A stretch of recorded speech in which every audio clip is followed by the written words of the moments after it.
Le 6 avril dernier, cet hôtel du centre-ville de Toulouse a rouvert en plein confinement pour héberger notamment des demandeurs d'asile. Nous avons rencontré le propriétaire.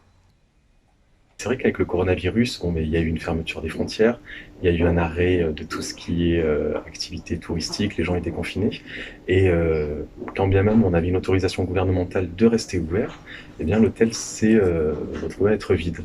Donc la question pour nous qui s'est posée à l'hôtel Wilson, c'est de se dire au fond pourquoi ne pas laisser ces hébergements-là à des personnes qui en ont besoin. Et du coup, avec des personnes qui parlent pas forcément le français, Ouais. vous avez réussi à communiquer de quelle manière? Oui, alors il y en a qui parlent quand même l'anglais, et très très bien l'anglais. Il y en a d'autres qui parlent pas du tout l'anglais ni le français, qui ne parlent que leur langue d'origine. Donc là, heureusement, bon, il y a Google Traduction qui nous aide, ça c'est un très bon outil. Mais après, au-delà de ça, il y a quand même le regard, il y a des gestes, il y a des... Vous savez, moi je dis toujours, face à la barrière de la communication, la vraie barrière, c'est de ne pas vouloir communiquer avec l'autre. Violette, je vous en prie, vous pouvez montrer le message. Tout n'était pas évident en fait lorsque les personnes sont arrivées.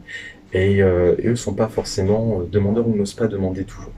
Et notamment, des choses qui se sont vues par le regard, c'est tout ce qui concerne l'aspect, la première chose qui permet de vivre, c'est-à-dire de se nourrir.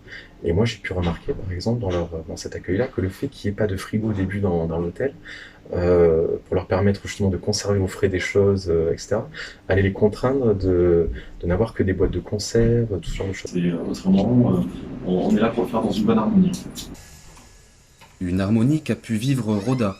Cette femme somalienne est venue s'installer pour quelques semaines ici. Voici son témoignage que nous avons récolté et retranscrit. Je m'appelle Rhoda, je vis dans la belle ville violette de Toulouse, à la Reinerie, et suis sous couvert de Luda Via Tolosa.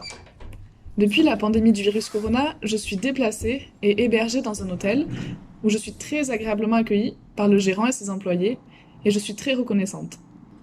Mes premières expériences dans cet hôtel ont été assez sérieuses, mais après la bonne humeur du staff et des personnes qui y vivent m'ont soulagée, et maintenant j'ai retrouvé l'envie et je suis très contente. Je remercie mes assistantes de Luda, ainsi que l'équipe de l'hôtel de cette nouvelle expérience. On garde toujours nous nos mesures de précaution, à la fois pour eux et le personnel, c'est-à-dire on nettoie toujours les touches ascenseurs, les rampes d'escalier, voilà, aux virucides, on leur laisse des virucides à disposition dans les salles communes pour que s'ils veulent prendre un café, qu'ils puissent nettoyer avant sur la machine à café, avant d'appuyer sur la touche, on leur laisse du gel hydroalcoolique, comme je vous disais pour le ménage en chambre. Nous, on fait des protections barrières en demandant des aérations de chambre avant de rentrer en chambre, des sorties un peu au préalable, 4 heures avant. On leur demande de mettre aussi tout ce qui est linge de lit, tout dans des sacs, que le fasse pour pas que les femmes de chambre aient besoin de le toucher. C'est là où on préserve au niveau sanitaire aussi tout le reste des résidents qui sont normalement, je l'espère, dans un esprit serein en étant chez nous.